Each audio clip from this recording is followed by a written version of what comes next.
Hello and welcome to another podcast episode, Further Education, or Adult Education as it was sometimes called. We'll get onto that in a minute. 15 degrees centigrade, which is 59 Fahrenheit.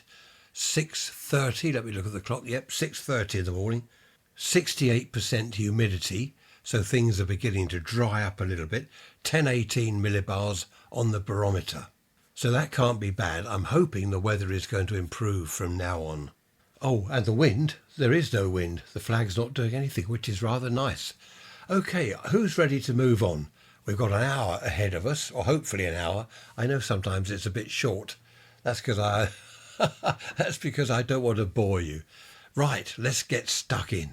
Further education, or adult education, it was known as back in the 60s, was a good idea. Kids left school at 16, the majority did, some went on to college, sixth form college, and in my case I got a job as an apprentice radio and television engineer. The disappointing thing was, my first week there, it was great. I was out of school, I was away from all that nonsense, fantastic. But the boss came over to me and he said, right, you're going to college all day Tuesday and Thursday evening, 7 till 9 in the evening. What's he on about? I didn't know what he was talking about. I had to have what they call day release. So all day Tuesday I was at the local technical college. It was a 5-year course. What? 5 years?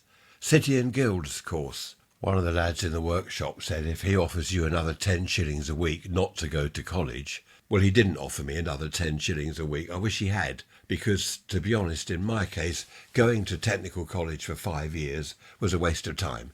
I learnt far more from books, experimenting myself in my own shed-type workshop at home, and from the lads in the radio and TV workshop. What I learnt at college, to be honest, I don't think I learnt anything there. It was a total waste of time. There was this chap there, this lecturer, he was always on about Kirchhoff's law. Mr. Kirchhoff, I don't know who he was, but he came out with some law to do with current flowing in various circuits. Not interested at all, don't want to know Kirchhoff's law. And if I did, I could look it up in all my books. I had loads of books. Then we had this other idiot chap who was always cleaning his teeth with his handkerchief. He'd stand at the front of the class, cleaning his front teeth with a hanky.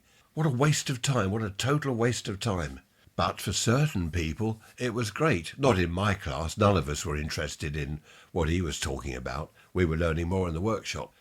But other people, I knew a girl who was doing a secretarial course. I don't know how many years it was, but she was learning how to type.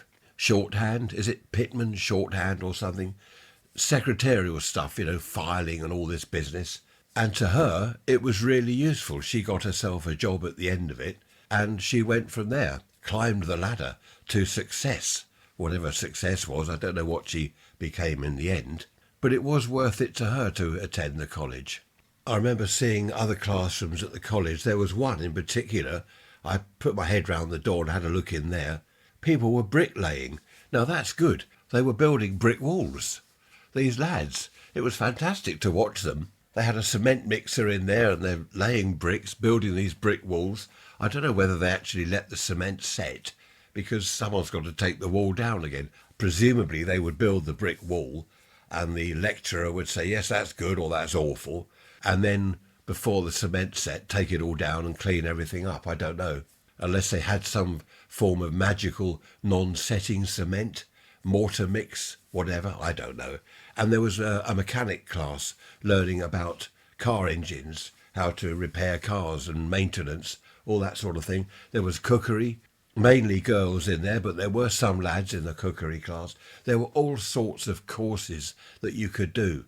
And this was mainly, there were adults there. It was adult education as well, but mainly it was youngsters.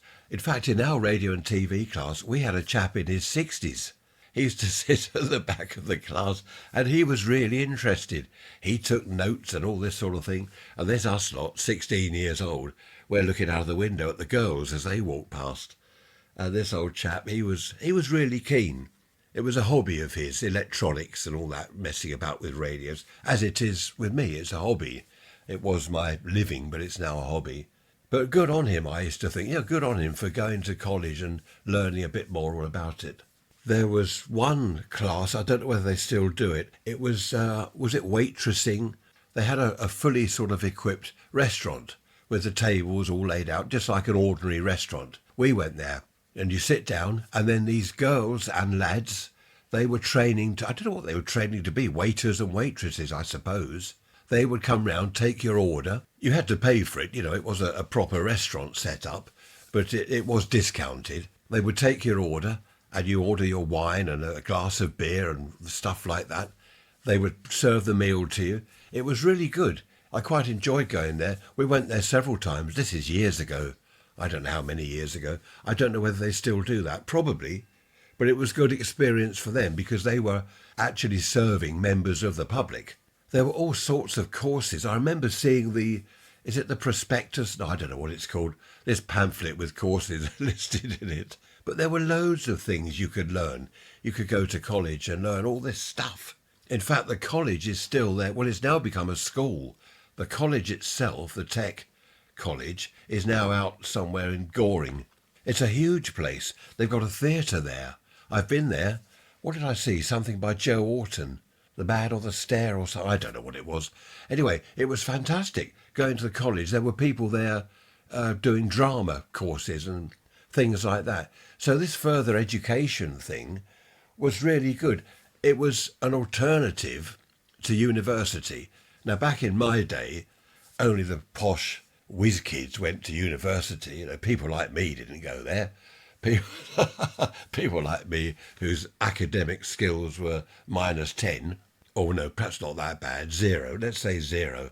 I wasn't at all academic. This lecturer at Tech, he'd go on about radios and I'd sit there thinking, well, we know all this, what's he on about?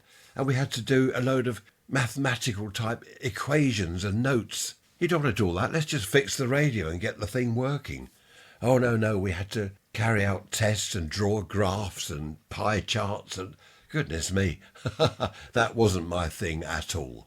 I remember he had a go at me once. I'd got the radio working properly and he said, where are your notes? What? I'm about to do the notes. I said, yeah, I'm about to write up the notes. No, you're meant to do that as you go along. And I said, well, I can't be repairing the radio and writing what I'm doing on a bit of paper at the same time. He didn't like me and I didn't like him, which was fair enough. He was I nearly said something naughty then. Idiot, I'll choose that word. He was an idiot, total idiot. How he got to be a lecturer at the local tech, I have no idea. Probably some backhander to someone. Now, look, there's £100. Oh, you got the job. Oh, thank you. No, seriously, he was not a very nice person. He'd hang over the radio I was looking at. He'd sort of lean over it, cleaning his teeth with his hanky. Oh, where are your notes? You haven't made your notes. I did make up the notes afterwards, and he wasn't at all amused, because I didn't do it as he wanted. I don't know what he wanted. I wrote down, I did this and I did that, decided that was the fault, replaced that part, and the radio worked. He said, well, no, where's all your equations? Where's your test measurements? What test measurements? Anyway, let's leave him there. Another daft thing, for 1 hour in the day, I think it was after lunch at 2:00 or whatever it was, for 1 hour, we had to have, what do they call it, social something. Social, not social services. I don't know, social something. And there was this chap, we used to call him White Ants. White ants, as in ants that crawl around on the ground. Why did we call him White Ants, you're wondering? Because every week, we had this chap for an hour. He would go on about when I was out in, I don't know where he was, Burma, Africa. He went on about these white ants. There were these big white ants that would bite him. And he'd go on about this every time we saw him. So we called him White Ants. And the evening chap, that was Thursday evening, Mr. Rogers. He was all right, actually. He was, I was going to say normal. No, none of them were normal. He was verging close to being a normal sort of person. But he got overexcited. One evening, this chap I was sitting next to, Dave, he was cheeky. He was always cheeky to people. And this Mr. Rogers chap said, right, that's it, get out. And he picked up this bag from the desk that Dave and I were sitting at and threw it across the room towards the door where you go out to the corridor. And he said, that's it, go and pick up your bag and get out. Dave said, That's not my bag. That's Ray's bag. It was my bag he'd thrown out. So the chap, Rogers, he went and got the bag, gave it back to me. Sorry. Of course, we're all laughing. And then Dave said, shall I get out now? And the chap said, just get out. Just get out. I don't want to see you. Get out. So Dave walked towards the door, and as he turned to face us all, he said, only half an hour left, lads. See you over the pub. And he left. He went over the pub, and we met him there later. What I hated about tech was I'd left school. I'd had years of torturous experience at school. I get a job at last in a radio and TV workshop. What do I have to do? I have to go back to school. Stone the crows. I got the City and Guilds exam. As I went in to take the exam, the chap said to me, oh, you won't pass. And I did. I did pass. Idiot. So in general, further education was pretty good. My mother did it. She went to a typing course. Was it typing? Yes, I think it was typing. She went to learn how to type. I think it was 1 or 2 evenings a week, something like that. You had to pay for these courses. I didn't, because the firm I worked for paid for my course. But if you're like just a private individual like my mum, you've got to go and pay for the course yourself. But it was well worth it. She did very well with her typing. I've still got this hay fever thing. Can you hear me? I sound bunged up, don't I? I've got some nasal spray. No, I won't tell you about that. Nasal spray. It does work. It says on it, squirt it up each nostril and it will unblock your nose within minutes. And I thought, yeah, right, within minutes, lying like a cheap watch. It does work within minutes. In fact, I'll go and get it in a minute and squirt my nose. Apologies, you might be eating your meal or having a snack. So let's move away from that. Here's the thing. One chap, his name was Ray, funnily enough. He was absolutely brilliant at the technical college. He got 150% in everything. He was just fantastic at the theory. He knew the lot. It just all came to him automatically. But in the workshop, we're all repairing tellies, tape recorders, audio equipment, record players. He couldn't do it. He was just no good with his hands. A pair of cutters, wire cutters, screwdriver. He couldn't do it. Soldering iron. He couldn't even put a plug on the end of a lead. What do you call a lead, a mains lead in America? A cord, isn't it? He couldn't put the plug on the end of the cord properly. Theory, brilliant, outshone everyone. But practically, couldn't do it. He just could not mend tellies. So, so it was a bit of a waste of time, really. Poor chap. He was a lovely chap, Ray. I don't know what he's doing now. About my age. Went on holiday with him to Spain with my sister and her then boyfriend, who's now her husband. Yes, Ray and I, we went with those two.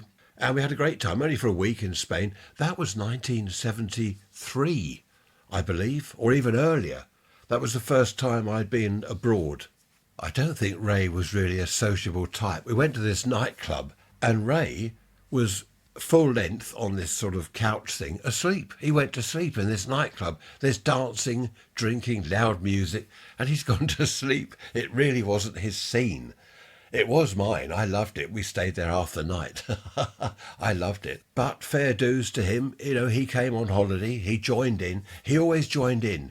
We used to go to the parties at the local hospital. And what Ray would do is pick us up in his car, take us over to the party. He didn't drink, so we could all have a few beers, chat to the nurses and the student nurses, enjoy the party. Then he'd take us all home. They were great parties. It was in the student nurses' living quarters. They had their rooms upstairs, and downstairs was like a communal place, and that's where they'd have parties. I don't know whether they were allowed to. I do remember on one occasion this matron came along, and she was having a right go at everyone. Get out, you lot, get out. No one was allowed upstairs in the nurses' rooms. That was a strict rule, but around the back was a fire escape, you know, all the metal steps and things up to the various windows. I'll leave that there because this is a family show, isn't it? I won't go any further than that. But use your imagination. They were fantastic parties back then. Going back to further education, there were things called NVQs. NVQ, National Vocational Qualification. I didn't do that. I think that came in after my time because my course, the electronics, was City and Guilds. What was it? City and Guilds of London Institute or something. But a lot of people got these NVQs. There's also an SVQ, Scottish vocation. What is it? Scottish vocational. I don't know what it is. Anyway, a lot of people did that. They did hygiene and kitchen cleanliness and hygiene, stuff like that for people. Because in the old days, I'm going to talk about Carl. Hello, Carl. Pennsylvania, lovely to hear from you. You're talking about last orders, the bell, ding, ding. Time, please, ladies and gentlemen. Do you remember that in the English pubs? Carl, that reminded me of bar staff. In the old days, anyone did it. People did it for a part-time job for extra money. Youngsters did it between leaving school and perhaps going to college or whatever they were doing, university, or perhaps even while they were at uni, they were earning a bit of cash doing bar work in the evenings and weekends. But it became, over the years, it became more of not a career serving behind the bar, but more of a proper job. It wasn't just some part-time thing that any old Tom, Dick and Harry went and did on the side. They were trained, the people were trained, and you could get an NVQ in not bartendering, but whatever it was, serving the public and stuff like that. So that's interesting. Yes, Carl, I do remember the last orders bell. You'd get the ding ding, wouldn't you? Last orders, please, and you have to go and, what was that, about 10 to 11, pub shut at 11, or was that quarter to 11? I can't remember. And then you get another ding ding, time please, drink up, you've got to finish your drink. You cannot have any drink in your glass after 11 o'clock. That's against the law. Glasses have to be empty in front of you or collected so you haven't got a glass. And of course, people, you get the stragglers, not me. I hasten to add, good grief, would I do that? Happy days. And the bar staff would come round, come on, drink. Look, it's 10 past 11, hurry up, come on. And one of the favourites was, haven't you lot got a home to go to? And what was it? Come on, my staff want to get home. Haven't you got a home to get to? Come on, hurry up, you lot. And of course, eventually the pub cleared. But I do remember that, Carl. That was good fun. And the bar staff would come round and clean out ashtrays. Every table, wherever you're sitting, there was an ashtray, normally full of old smelly cigarette ends. And they'd come round with a bin and a paintbrush. And they'd use the paintbrush to get all the old ash out of the ashtray, put it into the bin. I bet a lot of you listening remember that. That's when people were allowed to smoke in pubs. Now they have to go into some covered area out the back or somewhere out of the way where they can go and stink that place out outside somewhere. But that smell of the cigarettes, the stale beer, it was just the pub. That's what the pub was all about. How things have changed. Now it's all clean. Smells of carpet cleaner and, I don't know, it smells of hygienic things. Toilet cleaner and stuff. I don't like it. As you walked into a pub back then, this smell, as I said, that was the pub. That's what it was all about, the community, the chatting, the drinking, and the smell. Stale cigarette smoke, stale beer. It's awful, isn't it? When you think back, you go into a bar at perhaps 9 or 10 in the evening or at a pub, and there's a thick layer of blue smoke, this haze, hanging just below the ceiling in the air. And of course everyone's breathing that in, which wasn't good. Even people that didn't smoke. Well, they did smoke, they're breathing that in all the time they're there. Not good at all, really. Carl also mentioned the knife sharpening men. Do you remember those? They'd come round. I remember those. They come round on their bicycle. On the front of the bike was a kind of thing on wheels with a grindstone. And they'd stand there sharpening knives. They'd knock on the door. Got any knives to be sharpened? Scissors, anything like that, garden shears. And they charge you, I don't know what, a couple of shillings or something. I do remember that. And as Carl said, other people would come round selling stuff on the door. They'd come round with a suitcase. And they'd open the suitcase. They've got dusters, tea towels, bits and pieces like that to sell on the door.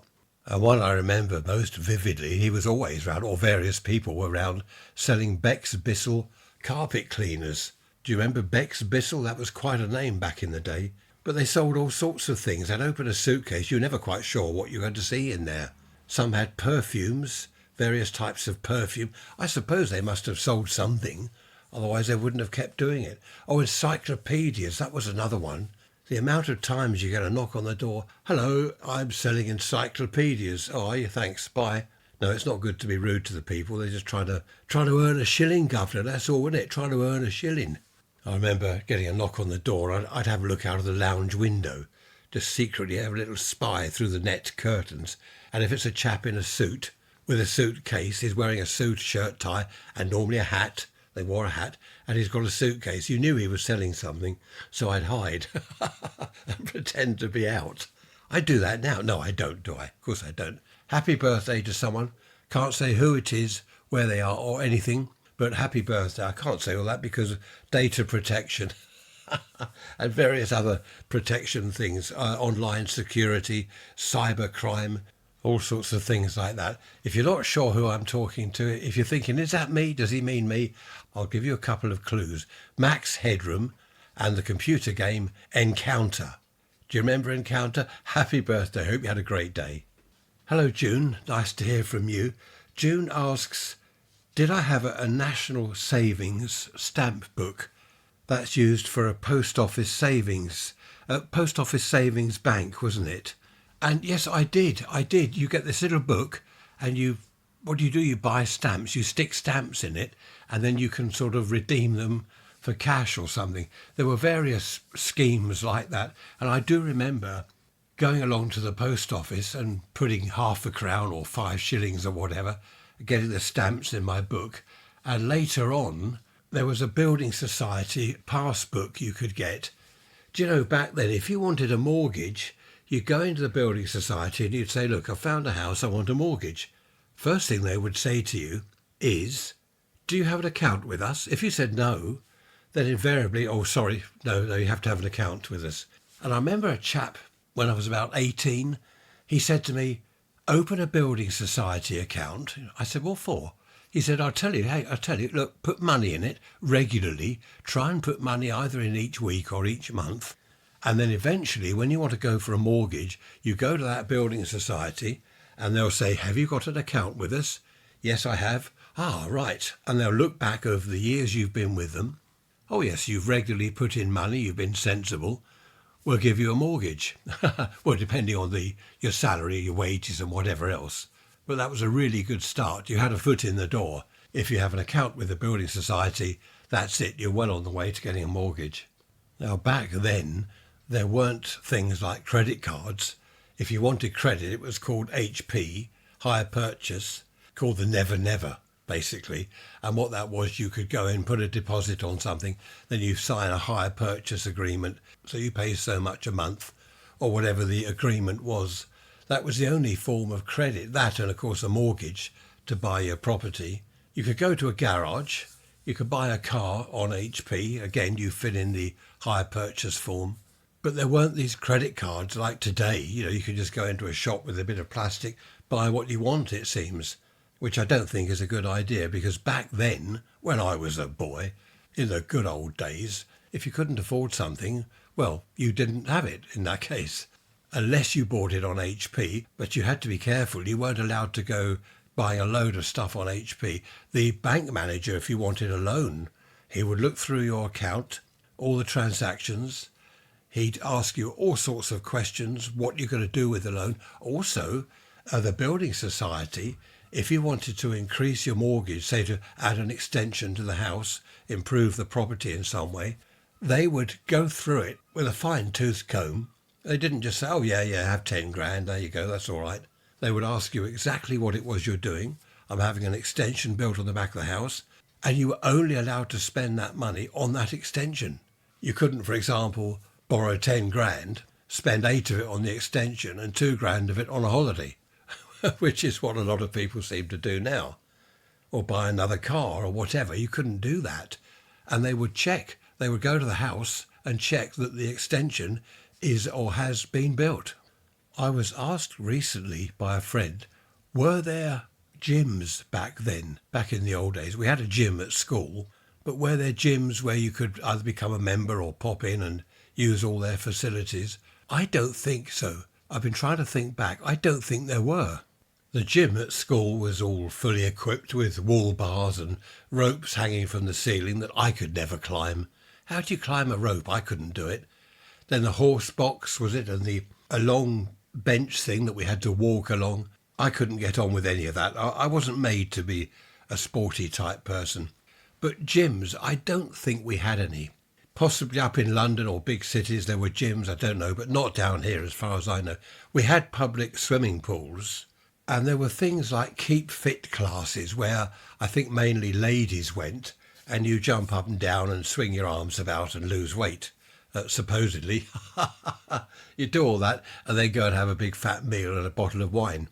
But of course, people back then, I don't think they needed gyms as much as they do these days. The reason I've said that is because a lot of work, a lot of jobs back then were physical, especially for women. They were that dreadful term I can't use, housewives.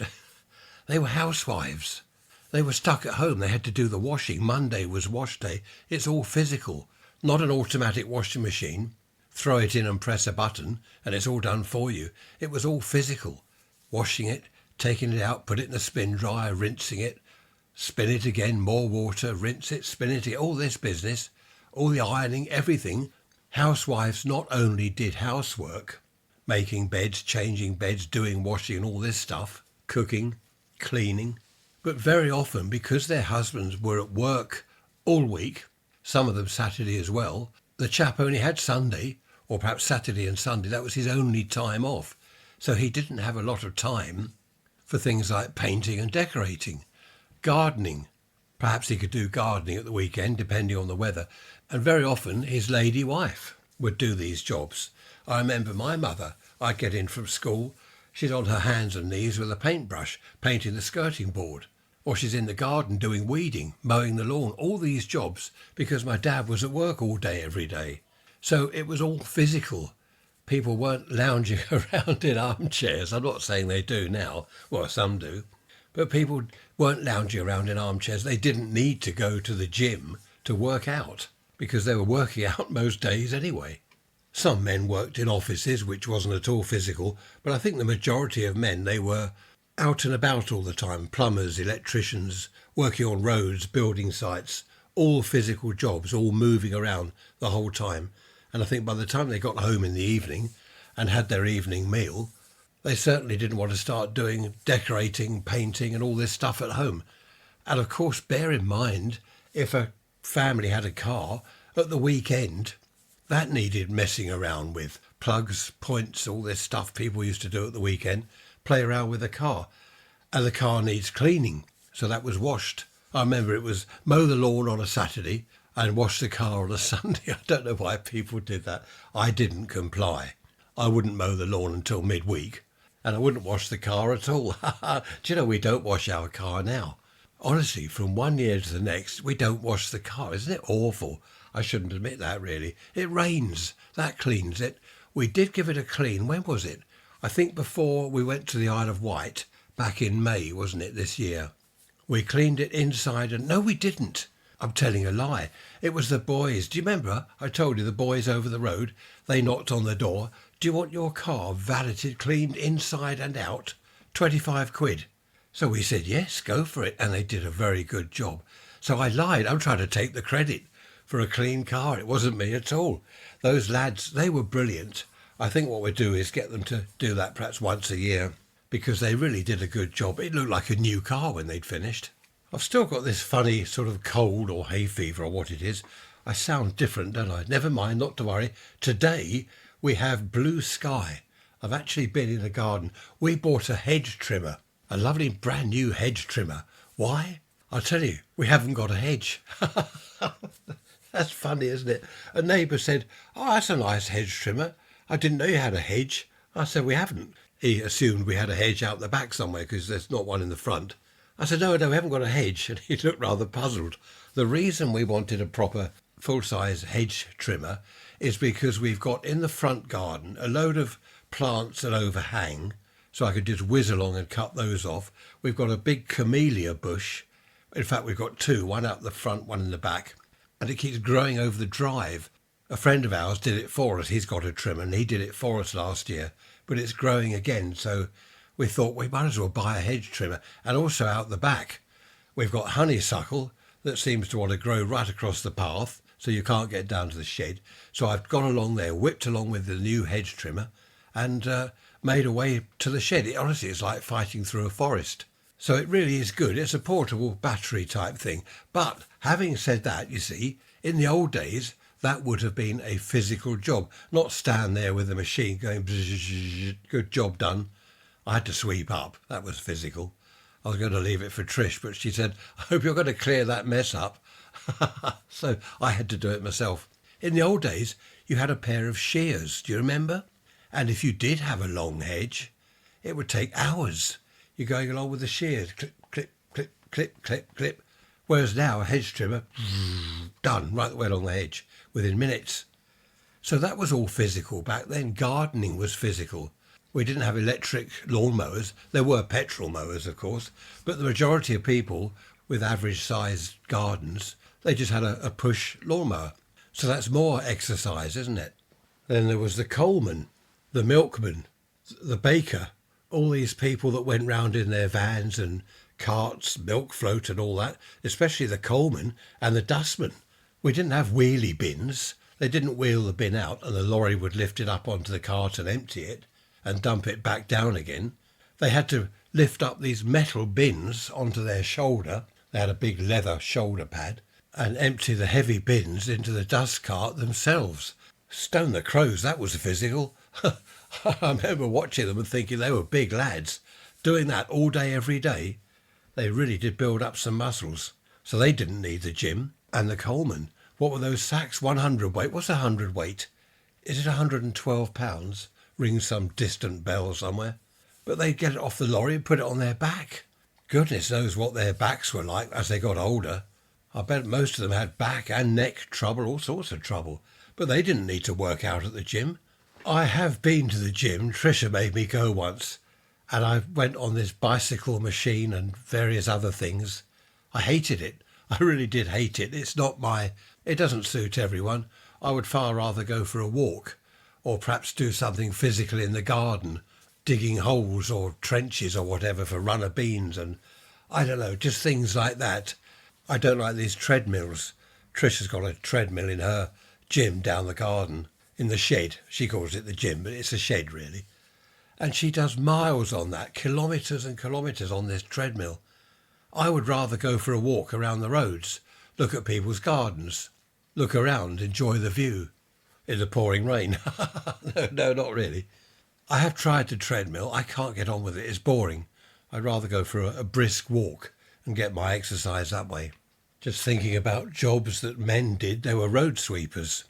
Not driving along in a buggy thing with brushes sweeping the stuff up underneath, but a big broom and a cart that they pushed along and a big dustpan and brush type thing, emptying all the rubbish into the cart that they swept up. That was physical. I've often thought when you look back a few hundred years, the things they built, Isambard Kingdom Brunel and his bridges, they didn't have all these mechanical tools. Nothing was mechanised, was it? It was hand tools. There weren't any electrical or pneumatic things back then at all, and they did a marvellous job. There are some pictures going around on Twitter of our potholes, in our roads covered in potholes. And in some places where the surface has all fallen apart and disappeared, you can see underneath the original Roman road, which is still in perfect order. You can see the kind of blocks, the bricks or whatever they built it from. They're all sitting there perfectly all right. Because we come along all these hundreds of years later, spread out tarmac rubbish all over the place. What does it do? It gets holes in it. Water gets in there. In the winter, it's ice which expands, pushes out the tarmac. It's just hopeless. We should have left the original Roman roads. We'd have been all right. The chap that's tiling our kitchen, he said, your house isn't square.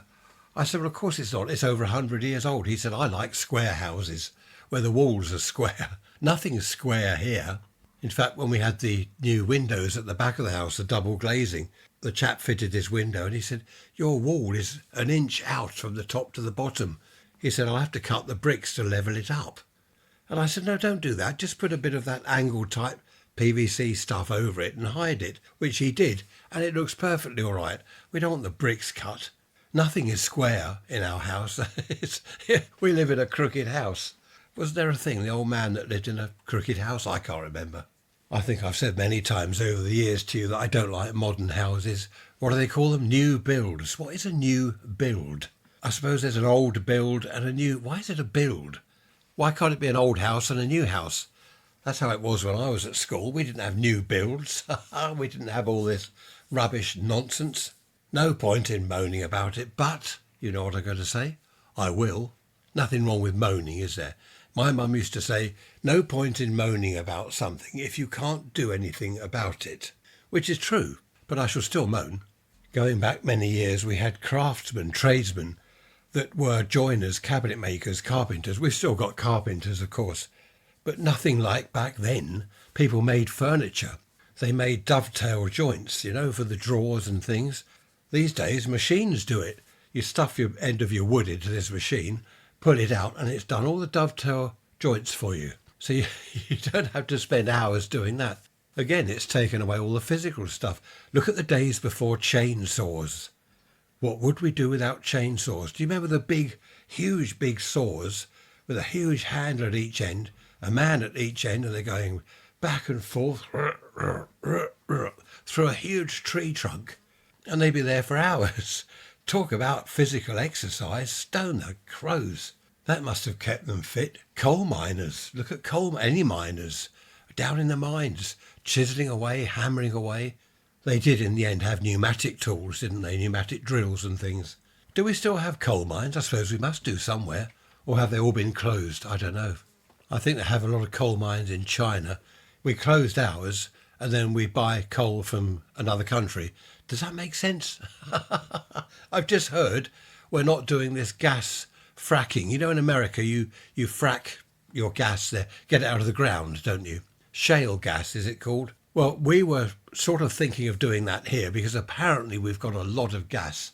Well, what we're doing now, the new government, I've just heard on the telly, we're going to ban fracking forever, but we will buy the gas from America where it's been fracked or whatever it's called. Does that make sense? Again, I can't sort of see the logic of that. And I believe the North Sea oil fields that we've got, they're not issuing new licenses for people to drill for oil. So we won't have oil because we're going all net zero. So we're going to buy oil from other countries. And again, I don't quite see the logic in that because it's going to be expensive. It's got to get here by ship, by oil tanker, and then dumped at the refinery, blah, blah, blah. Wouldn't it be easier just to get our own oil out of the North Sea, which is on our doorstep? I'm just completely ignorant, obviously. I'm just one of the people. I'm so pleased that we've got people in charge that know what they're doing. Oh, that reminds me, buying from other countries. We were looking at hedge trimmers online. Trish found one, a cheap one. I don't know the make at all. Then we found one made by Spear and Jackson. Now, you might not know that wherever you are in the world, but here, Spear and Jackson was a very good make. It's a good name, a well-trusted name. So I said, that's the one we'll have. We'll order that one. And it turned up, and it's it's Spear and Jackson, and it says made in China. What is the point? A lot of the well-known names now, such as Philips, they make tellies, they make electronic stuff. Philips is a well-known company worldwide. And what does it say on Philips stuff? Made in China. I've got a radio somewhere that someone gave me. They didn't want it because it didn't work. And it's Philips, and it says on the back, made in China. I think a lot of the stuff you buy now, you buy a big brand name, a well-known manufacturer, and it's not them that's made it at all. They've made it down in China. Bush radios. Bush were a very, very big British company, made a lot of radios, even going back before the war. Apparently they got their name because they were in Shepherd's Bush. So they called themselves Bush. And their logo, it looks like a little Christmas tree. It's a bush. And on the back of their radios now, well, you know what I'm going to say. I'm not even going to say it. You know what it says. I don't think we make anything here anymore. I think this is why I like, or one of the reasons I like working on old vintage type radios, British radios, especially the military stuff. Have I told you I'm working on a military radio at the moment? It's an R209 communications receiver. What on earth is that, you're saying? I know you're not interested, but just briefly, it was built in the mid-50s, so it was after the war. It's an army receiver, shortwave radio, and it had all sorts of problems. A friend of mine gave it to me, and I've sorted them out. I've been working on it, all the various problems, sorting this out, sorting that out, and it's now actually working very well. And now it's up and running. It'll last, well, it's nearly, 70 years old. It'll last another 70 years. It'll still be going 70 years from now. Mind you, there won't be any radio stations to listen to then, but you can listen to static on it, lightning crashes around the world. You know how you hear that on the radio? I love all that. I expect you're sitting there scratching your head thinking, what is he on about? I don't know. You don't know and I don't know. Happy days. I do feel rather jolly today because the sun is out, the wind has dropped, the temperature's rising, the seagulls are still screaming, but they do that anyway. And I'm thinking that there's a possibility summer may have arrived. We're off to Butlins. I keep forgetting the date. Any minute now we're off to Butlins, Monday to Friday. And I did threaten, didn't I? And I'm going to keep to my threat. I'm going to put pictures on the website, raiserants.info, so you can see what I've had to endure for 5 days. You can share my pain. I'm just popping out into the garden to see what's going. Look at that sunshine. That is beautiful. Wonderful. The heat. I'll tell you the temperature on our patio here. It's under the roof, so 25 degrees centigrade on the patio. It's under the roof, so it does act a little bit like a greenhouse. Just walking down past the pond. We did have a frog and a newt, but they've disappeared. Down now to my little spot where I sit and hide. It's really nice. People can't see me. You saw a picture of it, didn't you, on the website? I'm now in Trisha's gym. It's dark in here. There's the treadmill. I'm not going on that. I'll probably do my back in and my knee as well. I'll probably hurt my knee. But it is lovely out here. I'm just looking at the sky. We've got a lot of blue sky, but a lot of cloud as well. I don't know where that's all come from. It was okay earlier. The fig tree needs pruning again. It seems to grow about a foot a week. It really does. Lovely. I'll tell you what I'm going to do later this evening. I'm going to sit out here in the evening sunshine with a beer. I shall look forward to that. I'm back inside now. The wind's getting up a little bit. I must make a cup of tea in a minute. Trisha's out. She's gone into town with her sister and a couple of other lady friends, and they've gone out for lunch. So I won't be seeing her probably now for several hours. Their lunchtime, they meet at 12. Their table is booked for 12:30. And the last time she went, well, the last couple of times she's been, she doesn't get back till 6 or 7 at night. It's not so much lunch, it's half the day. I've been left a homemade curry and some potatoes, which I've got to put in the microwave later when it's my dinner time. So I shall enjoy that. I'm waiting for the tile man to turn up. He should be here this afternoon just to finish off, hopefully. So that'll be good to get the kitchen put back to how it was. In the old days in kitchens, I'm thinking back to the 50s. We moved into a new bungalow when I was 5. The kitchen cupboards were wood, painted cream. Is it magnolia? Sort of cream. The handles were painted red. No plastic, nothing like that. The worktops were Formica. Do you remember Formica? That was good stuff, actually. It was very good stuff. It's basically like a thin sheet of whatever it is. It's not plastic. And it's glued to like a wooden shelf or a wooden top, a table, wooden table.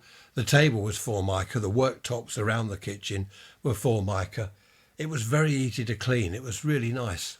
And the tiles were, in the bathrooms, tiles were black and white. White tiles with black, like a black line around, like a dado rail, I suppose, all the way round, but fairly high up. Of course, going back to the very old days, I suppose, 100 years or more, houses, you go into the hallway, I've known people that have still had this sort of decoration in this day and age. The walls are painted, it must be gloss, dark brown or dark green and sort of cream. The ceilings are, well, I don't know, they used to use, what was it, distemper? Something awful. But the walls are painted dark. Everywhere was dark. I think the reason was they didn't have the the lighter paints like pastels that we have now. They didn't have that. It was dark brown, dark green, dark yellow, creamy, or black. And of course they were dingy because the lighting, a lot of it back then was gas lighting. I don't know how people could see. How did people see to read the paper or read a book? I don't know. But I do remember that new bungalow in the 50s. It was quite nice, actually, a nice bungalow. And it was well built. Well, it's the 50s. It wasn't the 20s. What do they call these days? Are we in the 20s? No, we're called, I don't know what it's called. I've no idea what it's called. Well, today, I'm talking about today, 2024. Houses built these days. Oh, we won't go on about that. Just had a text message from the tile man. Didn't get text messages in the old days. He'd phone. And if he wasn't at home, he'd go to a phone box. Anyway, he did his back in when he was here yesterday. It's not funny. I know what bad backs are like. He did his back in when he was working on our kitchen, and he was moaning and umming and, oh dear me, oh, goodness me. Just had a message. My back is even worse. Can't make it today. Hopefully I'll be all right for tomorrow. Doesn't matter. There's no rush. He is self-employed. I've spent most of my life self-employed. And if you have time off, you don't get paid. There's no sickness benefit. You don't get your wages, your salary. If he worked for a company with his bad back, he could probably get a week or two off till it's healed up properly. But no, he's got to work, otherwise he doesn't get money. Having said that, as I said, I've spent most of my life self-employed and I wouldn't change it. Yes, I had to have time off now and then when I wasn't well. When I went on holiday, I didn't get paid, of course. But I wouldn't change that. The best thing in the world is to be self-employed. If you're earning some money, of course. It's no good being self-employed and not getting any work, just sitting by the phone at home, waiting for someone to ring with a job. There's the window cleaners over the road now. I won't have them. In the old days, the window cleaner would come round with his ladder and his bicycle, his bucket of water, his chamois leather and all his gear, his bits and pieces. He'd knock on the door. May I have some hot water, please? And he'd fill up his bucket. He'd do it properly. He'd clean it all off, soapy water. Then he'd rinse it all off. Then he'd get his chamois leather, go over it, all dry it with the leather. And it was lovely. These days, I'm watching him. He's got like a broom on the end of a long stick and there's water squirting out of it. Now, I did hear from one of these chaps that it's not just tap water. Is it distilled water like you put in your steam iron or something, so it doesn't streak? But all the same, I'm watching the brush go back and forth along the window there. It's not the way they did it in the old days. They did it properly. There's a fly buzzing round here. I don't know whether you can hear. Can you hear that? It's a nuisance. I don't like flies. What is the point in flies? I've just listened back to some of the episode and I'm sounding a little bit rough, aren't I? I think I better end it here. Where are we? 3/4 of an hour, just over. So I shall end it here and hope my voice improves. Don't forget to email me, rants@protonmail.com. Be great to hear from you. Oh, Mark, if you're listening over there in Dublin, to be sure, so I did. Hope you're enjoying your little break and chilling out and relaxing. That's it. Thanks for listening, everyone. I shall see you on Wednesday. Behave yourselves. Don't be bad. If you do, don't get caught. I've never been caught. Touch wood. I shouldn't have said that. Why do people say touch wood? I've no idea. See you on Wednesday. Thanks for listening. Bye-bye for now.